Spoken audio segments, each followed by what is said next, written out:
Hey folks, today we're going to be talking about Dev Diary 159 Active Living for the Wandering Nobles DLC for Crusader Kings 3. In this Dev Diary, Snow Crystal is going to give us a full breakdown of the new lifestyle tree that is coming as part of this DLC, and then some further information on the activities that are linked to this.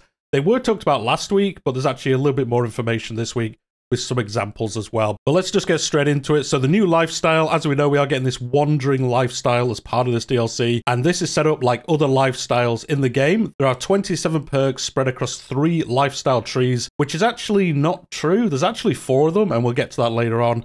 3 traits and 3 attached focuses, pretty much like most of them are in the game.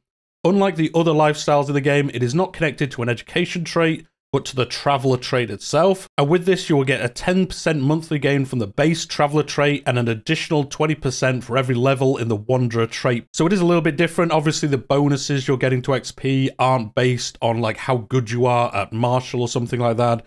In this one, it is actually based on how good of a Traveller you are. And if you play this trait for a long time, you're going to get pretty far up that Traveller trait pretty easily and get even more XP, which means you get even more of these unlocked. And you can see that example in this screenshot here. You can see the Wanderer trait here. At level 1, it gives you plus 20, as they just said. And then at level 2, it will give you 40, I presume, as it said plus 20 each time. And then the next screenshot, we saw this last week, but just showing off the new lifestyle UI with wandering at the end. Now, interestingly, I wonder if it shows if you don't have the DLC. I wonder if it's like grayed out and says like, buy the DLC to unlock this, or whether it just doesn't show it at all. I guess it just doesn't show it at all if you don't have the DLC, but we'll find out at launch, obviously. And you can see here, obviously, this guy is actually a learning-focused character, even though he's not very good at learning. So he is getting that base experience in that lifestyle, and he has 4 perks unlocked. But then if he moved over to do the Wandering Tree instead, he's getting the base 10% pretty much just from choosing this, because if you are a Wanderer, you're going to have the Traveller trait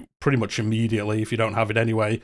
And then obviously you build up that trait to get the additional experience. And then as I was saying, you can unlock that pretty quickly. And then the way they see this lifestyle is for some characters, it might be something you go for right away to use some of its bonuses. For others, it might be a natural step after finishing a tree in another lifestyle, having had the time to travel around and build up your Traveller trait, which is something I was talking about last week. I think this tree, you could focus on it exclusively, but I think you're probably going to get the most out of it if you pick one that kind of matches your gameplay on that character and then couple it with another kind of traditional lifestyle tree, I think. So maybe you play through the game, maybe you're a martial character, you do a bunch of martial stuff, and then how I always kind of like roleplay it is, as you get into older age, you're not wanting to be in the front line of battle, you're kind of sitting back in your castle, planning the campaigns, but not actually actively taking part of them. And whilst your men are off fighting, maybe you're off being a Wayfarer or a Voyager and just exploring the world in your later age, when you're a little bit more tired of warfare and wanting to just explore the world that you've created, all that kind of stuff. So it looks like they've really leaned into that as well, that it's something you'll probably mix with another lifestyle rather than like really focusing on it. We'll see the bonuses you get later. I think you could have a character that is purely a wandering lifestyle character, but I think most people will split it, as they've mentioned there. So with all that being said, let's look at the actual trees themselves. So the first one is Wayfarer. So the first thing they're going to talk about here is just really the philosophy around the new lifestyle trees. So they wanted each tree's first perk, the intro perk as they call it, to be generally suitable for anyone, so it is easy to dip into any of them and still feel like you've got some kind of bonus worth taking. They believe it is easier to entice people to go further down the tree if they have invested some points. I will agree with this. I think the first point should always be interesting, and then you go down. Again, if you think of something like Martial, where there's one that gives you half price to declare wars, the middle one is just like 15 dread or whatever it is. The one on the right-hand side, I can't remember actually off the top of my head. I think it gives you knights and knight effectiveness. I can't remember. Definitely knights, I believe. So like something that you would definitely take and think, okay, I've got a reward from that immediately. Whereas there are a lot of trees where like the middle ones, you pretty much take because you have to get further down the tree and you wouldn't actually feel the bonus. So it is good they've kind of kept that going where the first point is always something really interesting. And we'll see that in a second. The second point they had is that it is the midpoint where they unlock the activity that is linked to it. They wanted that to be a halfway capstone trait. It is something that will define the tree. Again, this is something we talked about last week. When will they unlock the activity associated with each tree? I thought it would actually be the first point. I guess that would be too good because you could just pick the first point in each one and have all 3 of the new activities.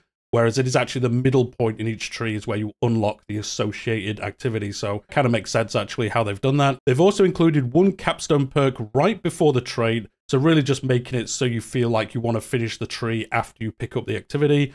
Each tree should have at least 2 themes that will synergize throughout the tree, and we'll see that as we go through them. And then the last point they make here is something they actually talked about last week, and that is that all the bonuses, or most of them in here, are things that you actively have to do. You have to travel somewhere, you have to hold an event, you have to do something to get the bonuses kind of out of the tree once you've invested in it. Unlike, again, something like Marshall, where it's like +8 knights, 75% knight effectiveness, plus 10% skirmish ability, something like that, where it's just a passive bonus you don't really see the impact of. I know knights and knight effectiveness is a bad example, but you know what I mean. There's something that you just pick up and then you don't really think about it that much. Whereas for the wandering tree, you're traveling out in the world, and that is how you actually reap the benefits you've unlocked in the tree, which is a cool addition. Again, they talked about this last week, making it feel like a little bit of a different tree, something that's a lot different to the other 5 trees that we already have. And I think that is a cool change.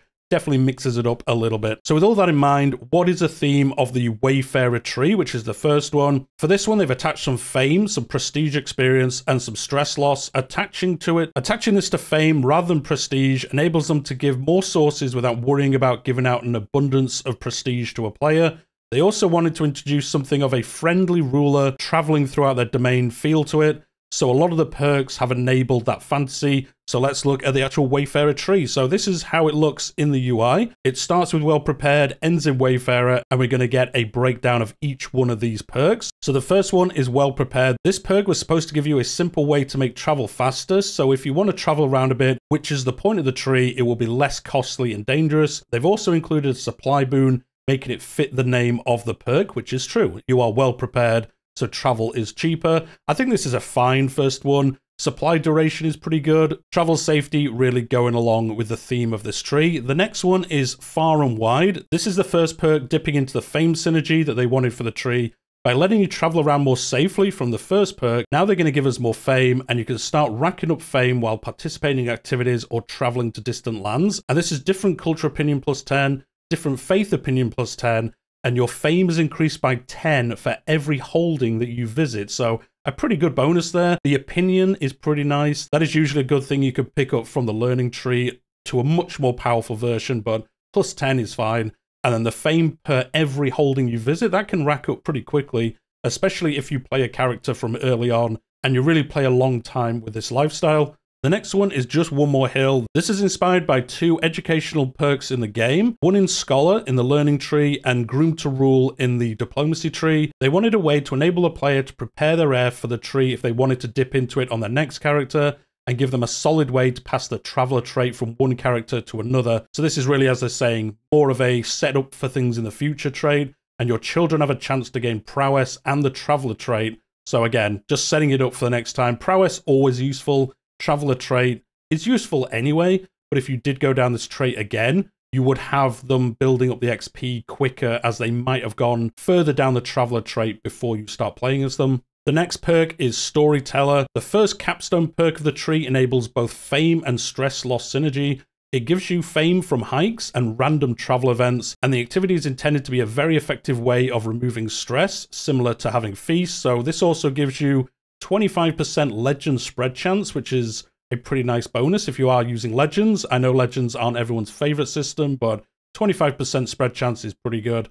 You may gain fame from travel and hike events, and you gain access to the hike activity. So as they mentioned, this is the first one to unlock an actual activity that you can play, and they're going to talk through that later on in the dev diary. The next perk is the first one we've got, which is different depending on what kind of gameplay you're doing. So one is playing to the friendly ruler fantasy and the other into the fame theme. In both cases, we wanted to inspire characters to move around more often. So of the people, this is if you're a landed character.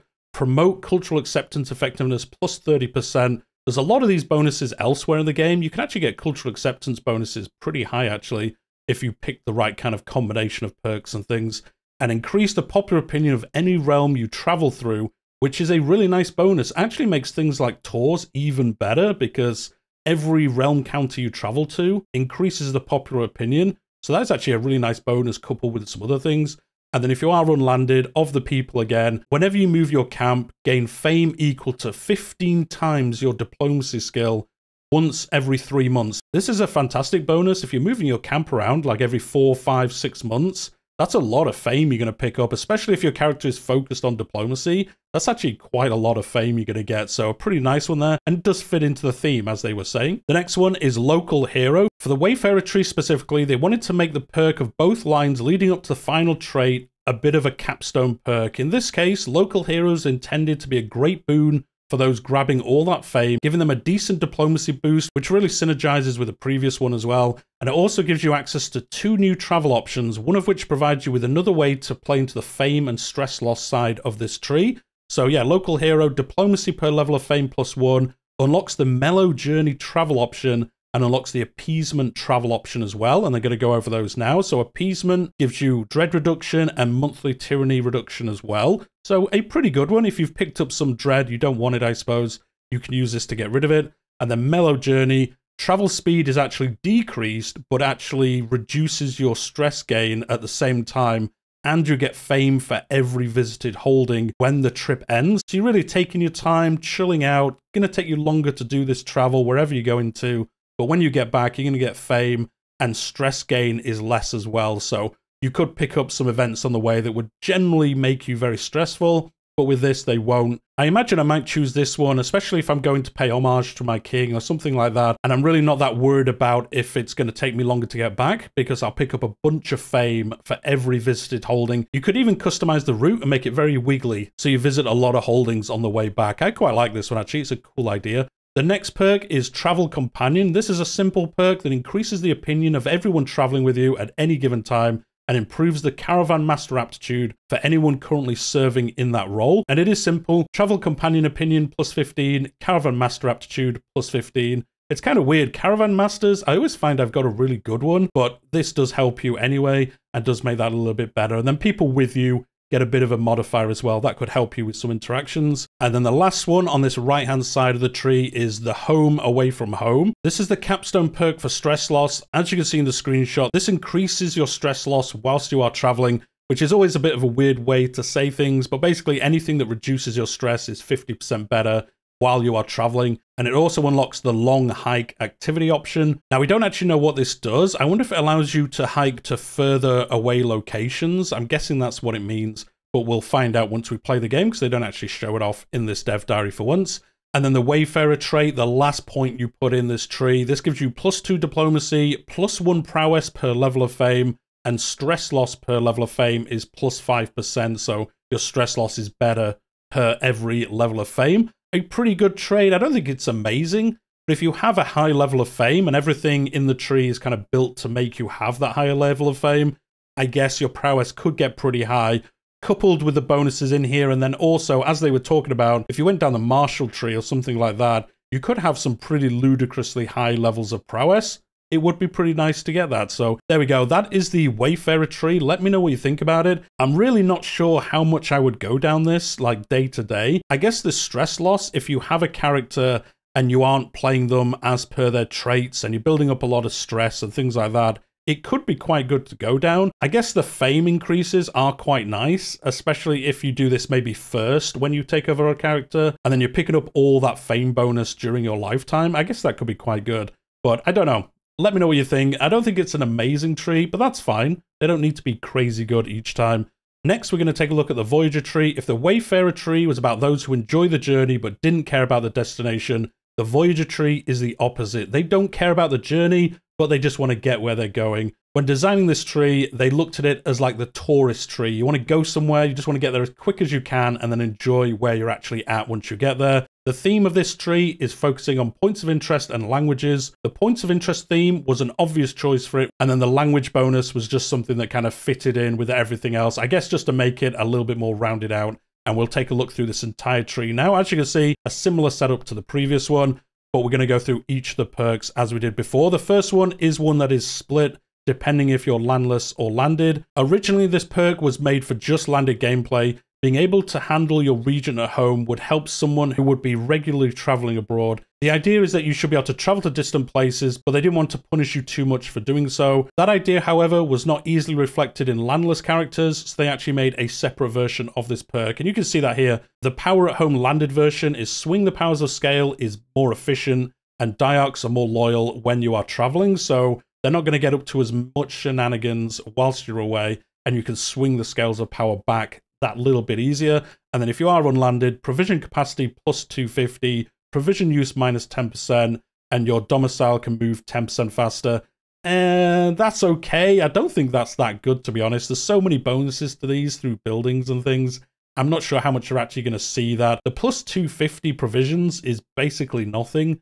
I don't know. I think that one could be a little bit better for unlanded characters, but it's not the worst either. The next perk is Mercenary Contracts. They wanted to give Voyager an easy, cheap option to provide general boost to their travel, but that would take a travel option spot. This means you can travel further with fewer dangers, but you're giving up on other opportunities. Due to the name, they attached a bonus to hiring regular mercenaries as well. So you can see the perk itself. This reduces mercenary high cost by 15%. Again, there's a lot of these bonuses elsewhere in the game. You could get mercenaries relatively cheap if you mix them all together. And then this also unlocks the private army travel option, which gives you plus 5 speed and plus 5 travel safety. Does take up one of the travel options though. I'm not too sure about that one again. Plus 5 for each. I mean, it's better than nothing, but it's not amazing. The mercenary high cost is okay. I think this one's fine. It's not amazing, to be honest. The next perk is Journey Planner. Looking at the opportunities to go to distant locations, they figured a boon to diplomatic range would be an exciting option. I'm not sure it's exciting, but I see what they're saying. One thing to note is that this is not an easy obtainable modifier in many places of the game, giving another reason for dipping into this tree. Another thing to note is that diplomatic range actually matters more than you think because it affects the monument expedition activity. So increasing it slightly means you have more locations for that activity if you so wish. And they're going to talk about that later, but spoilers, you can travel to monuments within your diplomatic range. So yes, increasing it slightly actually helps you more than you would think. And then activity cost reduction minus 20%. That is pretty decent, to be honest.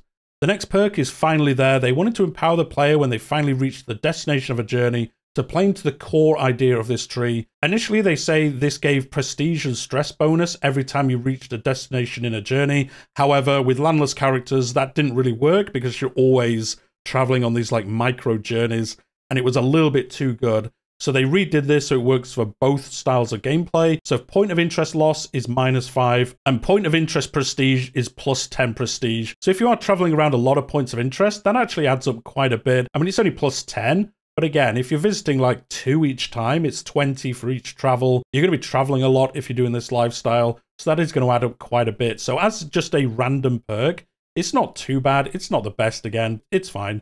The next perk is Journey, the midway capstone of this tree. This unlocks the Monument Expedition. The activity was strong enough that they did not need to attach any other effects to this one, but they did add a perk for the language theme they were talking about earlier, making it slightly easier to learn new languages. Again, they're going to talk about the expedition activity later on, but this also increases your learn language phase is 20 days faster. So if you are trying to learn a lot of languages, maybe you're going for that achievement, you can learn them that little bit quicker, and that is going to help you. Also helps you just generally in the game with opinions and everything like that. So learning more languages is good in the game. But this is mainly about unlocking the expedition activity itself. The next perk is Souvenirs Aplenty, and this again is one that is split into 2 for landed and landless.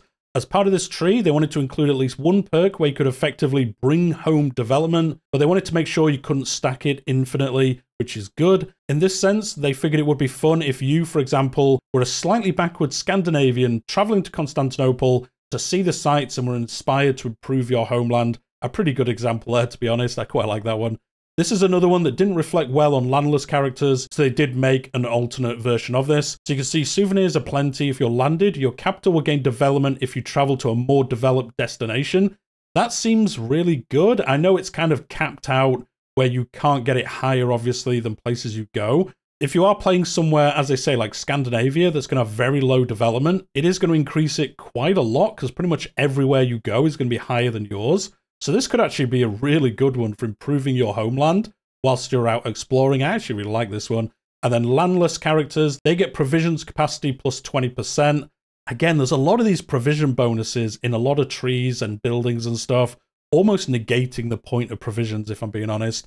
And then whenever you move your camp, you gain +10 opinion with courtiers and guests. I guess the second part's kind of good.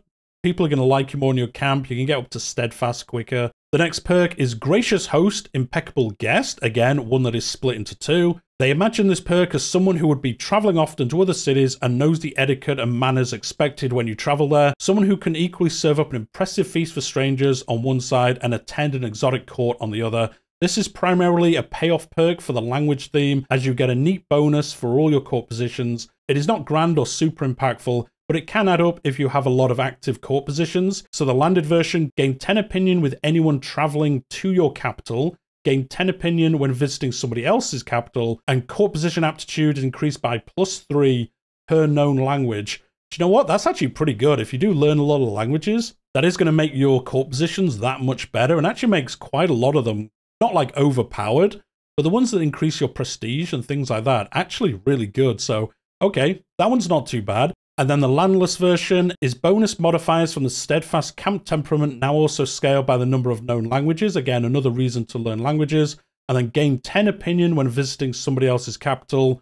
Gain 10 opinion, I guess them of you, I presume that means. That's pretty good, especially with the balances recently, where opinion matter a lot more for getting things out of your patrons. That is actually a pretty nice bonus. I think they're both pretty decent, to be honest. The next perk is Been There, Done That. This increases almost all rewards you gain from points of interest by 30%, which is pretty decent, with a few exceptions, like events that trigger or gaining traits. I mean, that makes sense.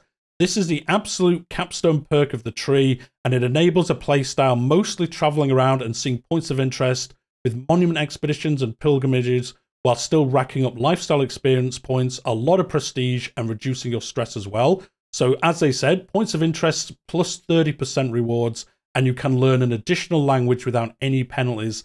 That's actually really good. The points of interest reward 30%. If you travel around and pick up all the lifestyle XP and things like that, that's a lot of bonus lifestyle XP. You could really burn through other trees that you aren't even in. Actually, that's a good point. You could play this tree and then just visit all the points of interest of like learning or martial, and you could actually unlock a lot of perks in those trees without even being focused on them. If you just picked up all the XP based on those trees from points of interest and the extra 30% you're getting, that quickly adds up. That's actually a pretty good way you could play this tree. Focusing on this and then just picking up random points from other trees or focusing on one of the other trees just through the points of interest system. I actually really like that. It's like a whole different way to play the lifestyle trees. I think that'll be a fun one to try out. And then the trait that you unlock from this is obviously Voyager. Unlike its Wayfarer equivalent, they wanted this trait to play less into the synergies of the tree, but be more a composite of the tree. It bumps up the diplomatic range even further and also gives you access to more points of interest that would previously be out of range. So this gives you +2 stewardship, 0.25 prestige a month. As they mentioned, diplomatic range plus 15%. So coupled with the previous one, that's actually quite a lot of diplomatic range. And then travel speed plus 10. I actually like this tree more than I did at the beginning. At the first half, I was like, this tree's fine. But that last trait especially is really interesting. I'll probably try some campaigns, giving this a go, and seeing how much you can build up other trees just by visiting the points of interest that are linked to them. As they said, using the monument expeditions, the pilgrimages as well. I think you could actually have a really well-rounded character without having to even focus on one of the other lifestyles. We'll see how that actually plays out in the game itself. And then the last tree on here is Inspector. As mentioned earlier, this is actually going to be 2 full trees, depending on if you're landed and unlanded. They say here it pretty much got to the point where every perk had the 2 options, and then it got to the point where they were like, well, we might as well just replace the entire tree, depending on if you're landed or unlanded. It makes the UI a little bit nicer, and they can also focus a little bit more on the 2 versions as the whole tree is focused around that. So as we will see, they do play out that little bit differently. The first version is the landed version. As you can see from the layout, pretty similar to the other trees, and they're going to go through all the perks as we did previously. So Mustering. This first perk is a simple boon as you travel through the holdings of your realm, improving any station men-at-arms there by about 5 to 10% for 15 years, which is a pretty nice bonus. In other words, if you're considering going to war, make sure to do the rounds and inspire your men using this perk. I think this is actually a really nice like first perk here, and it really does lean into the fantasy of an inspector character. Traveling through domain holdings improves the effectiveness of your station men-at-arms. Again, I think that's a really cool first bonus. And improving your station men-at-arms even further is a really good bonus. So overall, very nice for the first one. The next perk is Know Your Land, Know Your People. This is a mouthful, but less impactful than it first seems. They're talking about the amount of bonuses this gives. The vassal bonuses should be negligible, and the importance lies in the marriage acceptance boon. It means that within your realm, you have a slightly higher chance of being able to grab any marriage you wish, both for yourself and your extended family. Want to ally with a pesky vassal that keeps trying to have an issue with your rule? This could push the acceptance level high enough to make that happen. So yeah, it is a lot of different bonuses. If they're so small, I kind of wonder why they even added them, but plus 10 is still quite a bit. I know it's a small number, but especially for opinion, that can be the difference, as they mentioned, between a no and a yes. So those different versions of vassal opinion is plus 10. It isn't all vassals. And then same realm marriage acceptance plus 50, which is a lot. And then same realm marriage acceptance for close family and extended plus 25 really does lean into that. Building up an eternal alliance, marrying your children to your vassals, making sure you've got a strong realm, and then being able to use that for, you know, stability and doing other things. And then it also unlocks the tutoring trip travel option, which they don't actually talk about at all. So if I had to guess, I wonder if this allows you to give XP to people that are traveling with you when you're going on these adventures, like giving them experience towards their lifestyle. We'll find out, I guess, once we actually play the game. The next perk is No Stone Unturned. As part of the work in this lifestyle tree, they wanted to give the player an active tool for gaining control and development, of which this perk is a key part. By hosting feasts, hunts, inspections, and other activities, you can now focus on where you want to improve something. Need to hold a feast, and you recently had a popular revolt ruin the control in your domain. Now you can handle both of these things at once. So this perk, gain development and control in owned counties when hosting activities in them. That's actually a really good one, especially control. Control is one of those things that kind of annoys me in the game, having to make my marshal improve it, and then it also takes like 10 years to get full control or something, and you could be using your marshal to buff your knights, make your army cheaper, all those other bonuses that he can do. With this, if you've got money, you can just host activities there, and it will increase the control, and you could couple that with the marshal, or just use this to increase control, not passively, because you're having to do an event, but it will allow you to increase it through other ways. So this one's actually a really good bonus. The next perk is travel logs. They often notice that many players ensured that they only traveled relatively safely. I mean, why would you not do that? So the seasoned trait track had little time to shine. As a ruler who was actively trying to make their realm safe and well taken care of, it felt natural to have a perk that kind of lent into that. So as you can see, travel logs gain traveler seasoned trade experience when you arrive at your destination. It does really work into that, as they were talking about there. I mean, to be honest, you're always just going to choose a really safe option when traveling. Why would you not do that? So I'm not sure how much you'll actually feel this perk, but it is a nice bonus just for really doing your travels anyway.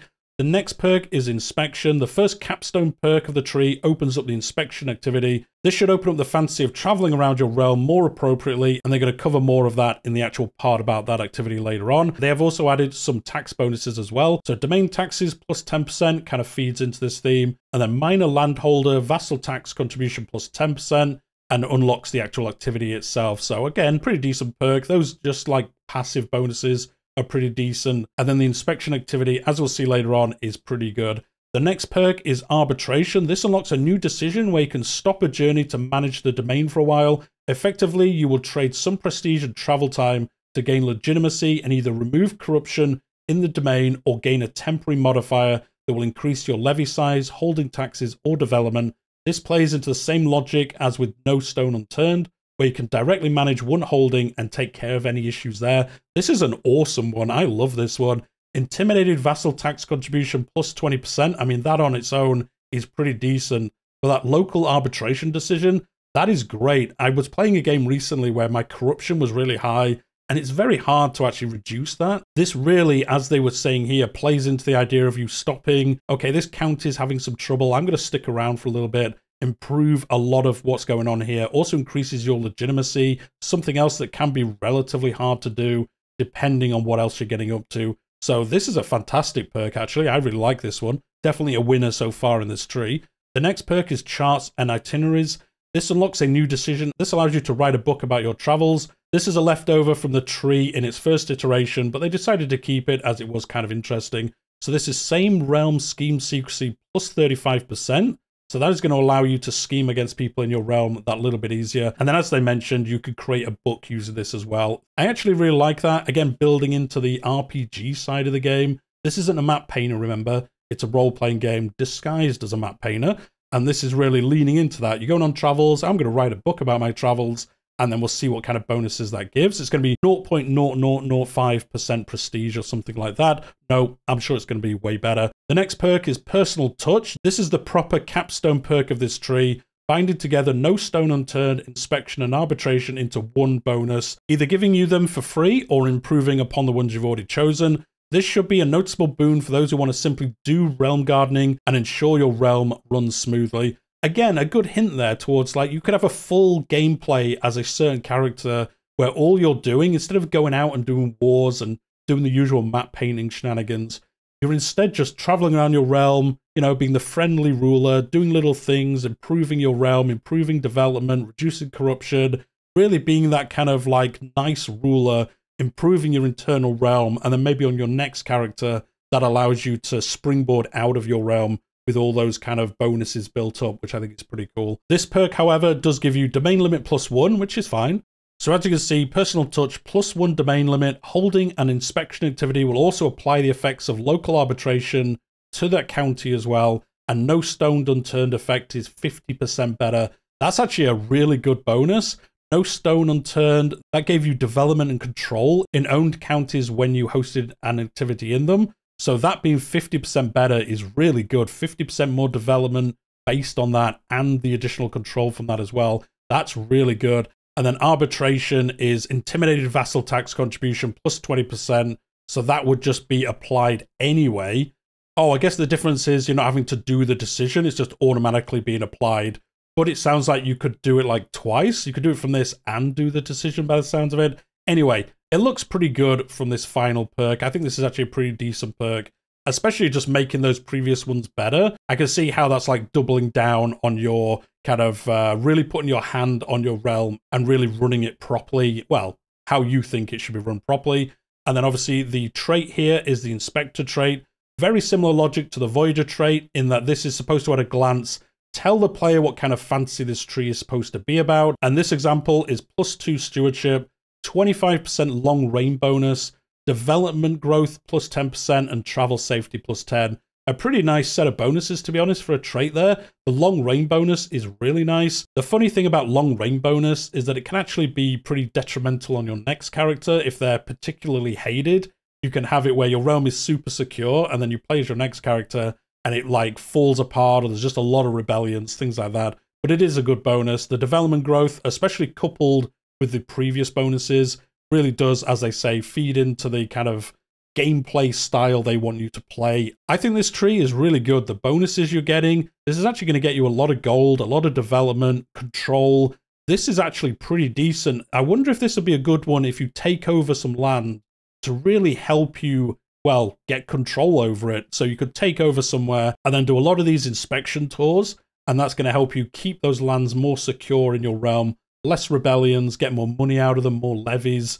I actually really like this. It fits well, again, with like Marshall, taking places over, and then having this lifestyle to really secure those lands. And then following on from that, obviously the Landless version of this tree. This is where they wanted to make a whole version, as we were talking about earlier, focused on landless characters, because a lot of the previous bonuses, as we've looked at them, just wouldn't really make sense for landless characters. So we're going to go through all these bonuses. So finding your way. So the very first perk of this tree is critical to setting up the rest of the tree. It unlocks a new decision for you where you can designate a type of terrain you would like to focus on. And this is really interesting. You focus on a certain combination of land, and then everything else kind of builds onto that later on. So you can be woodlands, highlands, lowlands, and drylands. And for many perks following this, this will enable bonuses depending on which terrain you chose.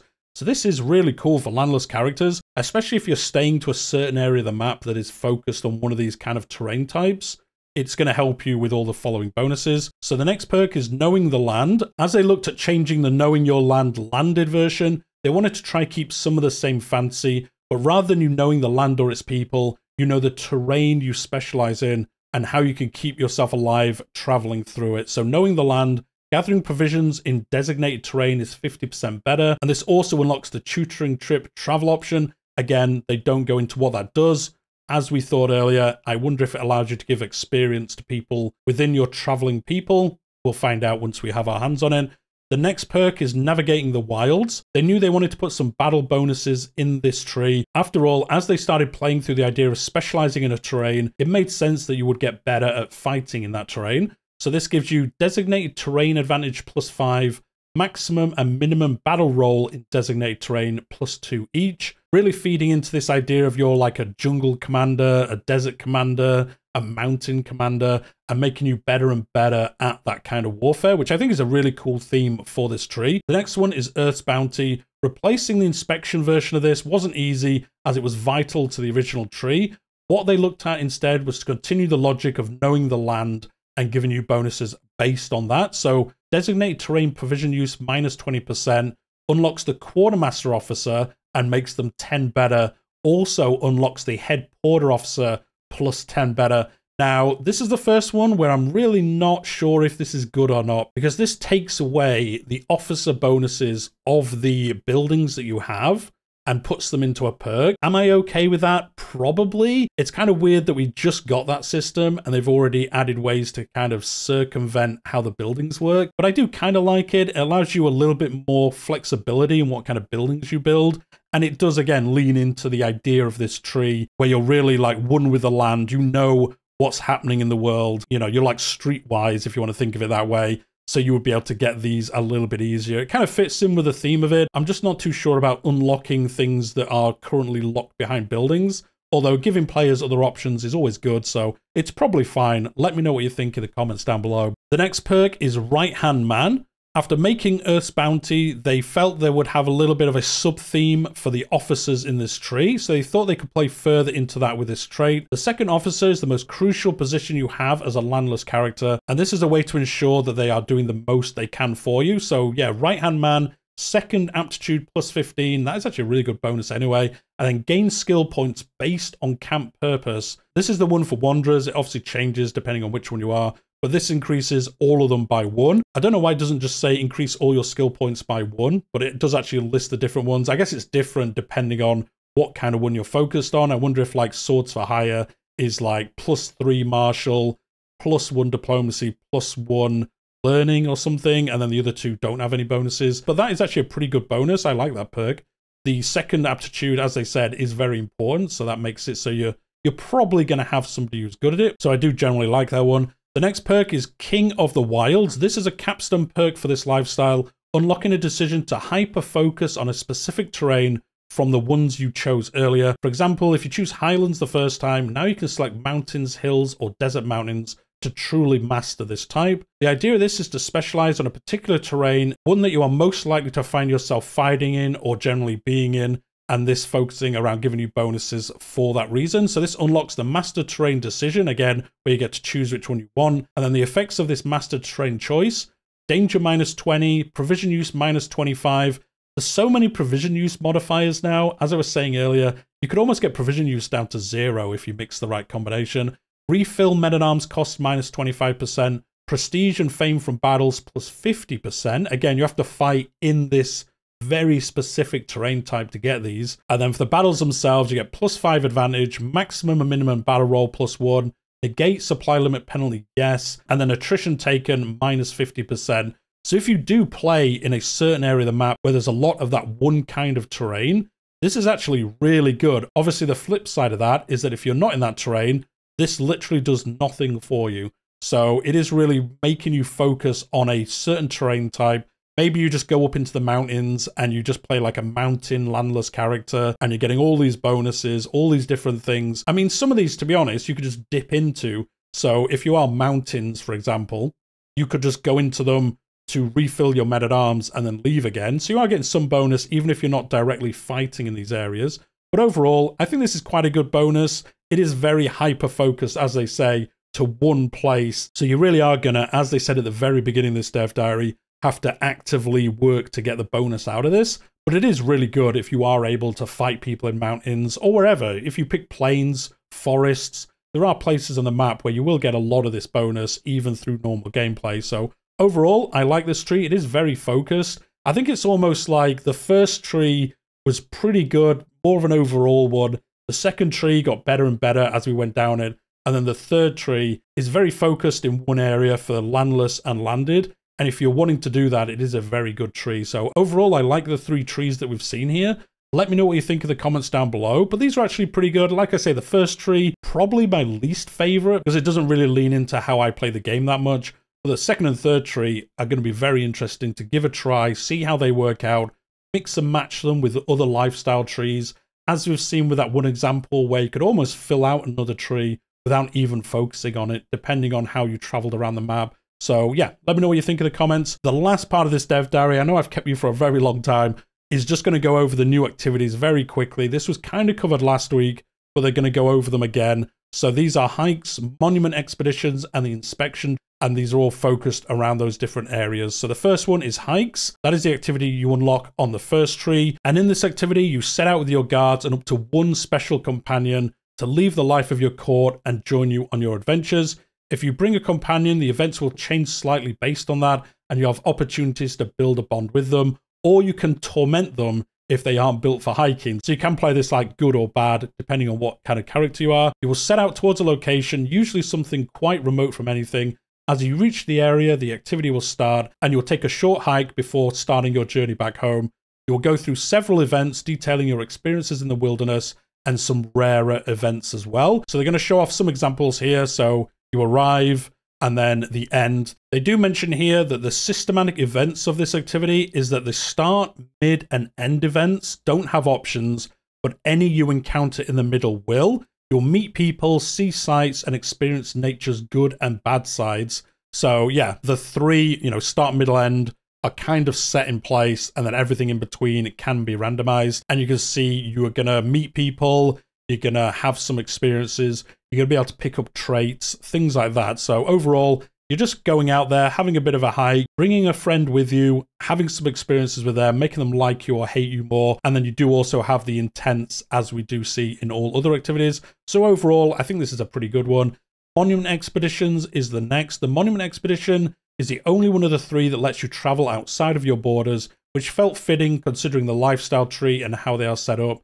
You can go to any barony in the world with a special building, so it isn't just any point of interest, but it will let you visit most of them. Interesting. I kind of got the idea last week it was any point of interest, but it isn't. It's actually any special building. So that is an interesting distinction. You can obviously visit the point of interest on the way, as you normally would, but it is actually special buildings that you're visiting. It does kind of feed into it a little bit more. They're more monuments rather than special locations and things like that. And then as you can see on the map here, this is all the ones in Europe at the moment that you can visit, all the different special buildings. I guess another funny side effect of this is that as you're playing this character, if you don't know to go look for special buildings, you will actually get an idea of where special buildings are, and that might allow you to play a different campaign somewhere else next time, something like that. You might notice special buildings that you didn't know existed before and focus on that gameplay later, which is actually a pretty cool idea, especially if you're a landless character. Be kind of cool to travel around them all. So when you travel to this activities location, you can choose one skill to focus your efforts on to explore the local sites. The alternatives will be based on the building and its type. And then throughout the activity, you will have opportunities to increase or decrease the chance of getting a skill boon. So this one seems like it works more like the kind of like tournament events where you have a bar that fills up. I suppose most events kind of work like that, but you have a chance of earning a skill depending on how you play out the activities that happen once you visit there. And you can see some examples here. You're going to see Trust Me. You can appoint this guy as your caravan master. So you're going to get people that might want to join your little entourage, get other bonuses around stress and things like that, as you usually will. You can see from all these examples, similar-ish things that we see elsewhere. But you can see the final bit here, the farewell to the mining settlement. Your stewardship increased by 1. You did not gain any further skill points. There was a 5% chance of doing that. So you can actually come out with more than 1 skill point addition. And then through the actual activity events as well, You're going to be able to pick up other bonuses either for the place you're visiting or for yourself. So these are smaller activities that are a little bit more focused. And then finally, we have inspections. Similar to hikes, this can only be done within your borders, giving you a few options based on where it is and what you can do. One thing to note is that the numbers might be higher than they should be in the following pictures: success chance and gold gain. So I guess they haven't balanced this before they did the screenshots. You can see here though, arrival for inspection. The inspector will attempt to gain claims on nearby land, or it will increase the offer vassalization acceptance. They talked about this last week, where if you visit like border counties of your realm, rulers on the other side of the border could potentially either want to join you through vassalization, or you could actually get claims on their land through this, which is a nice change rather than having to like make up claims and things like that. As you arrive, you'll get 3 options to choose from. They are claims, vassalization acceptance, as we just talked about, taxes, control, or development growth, or levies, opinion, popular opinion as well. So they are the 3 areas you can focus this inspection on.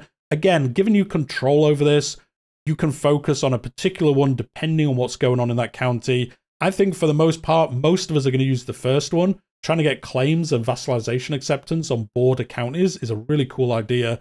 I think that's going to be really fun to really keep traveling to your border and try pick up these bonuses as you do that. I mean, the other bonuses are good: more levies, more opinion, better taxes, more development. They're going to be useful as well, but I think most of us are going to use that expand my borders option, to be honest. As you can see here, there's a stewardship challenge to make improved taxes in that county, which is going to give you more tax money, or you could do a learning challenge to improve development, which again is obviously going to improve the development of that area for 10 years. So that is something that can boost that area, make it better in the future. And if you're inspecting a lot of your realm, those development bonuses are going to build up, especially coupled with the perk bonuses you're also going to be applying as you do this activity. Overall is going to be very good. And then also in this example, you're gaining a bunch of gold as well as you're kind of going in there, overseeing what's happening, taking some money for your troubles as you leave the door as well. You can also inspect the roads, do other things. I'll put those examples on the screen so you can pause and take a look at them if you want to. And then at the end of your inspection, very similar to other events, you get a nice little UI telling you what's happened during your travels for this inspection and the bonuses you've kind of built up in these areas. I do like this screen most of the time. You can follow these as you go through your adventures, but I quite like the kind of full conclusion telling you everything in one place. And that, to be honest, guys, is the end of the dev diary. So yes, I've kept you for a long time. I think this video is going to be like 45, 50 minutes long. So if you've somehow made it to the end, do make sure you've left a comment. You've liked the video. You've obviously subscribed if you've made it this far. Overall, I think this DLC looks pretty good. I think this lifestyle tree looks very interesting. It is paid DLC. You do have to have the DLC to access any of this. So we can have the argument down below if that's good or bad. I don't think this lifestyle is so overpowered it would make you buy the DLC, but I think it is good enough and different enough that it's going to be very interesting to play, at least on some of your characters. Or as they said at the very beginning, kind of mix and matching. I'll pick up this tree early in my life, and then I'll become a wanderer later in my life. Something like that, or the other way around. I'll travel the world, I'll take a gap year, and then I'll come back and I'll be a learning character or something like that. So I think there's going to be a lot of ways to play this. Do let me know what you think in the comments down below, but I'll leave it there for today. As always, I'll see you in the next one.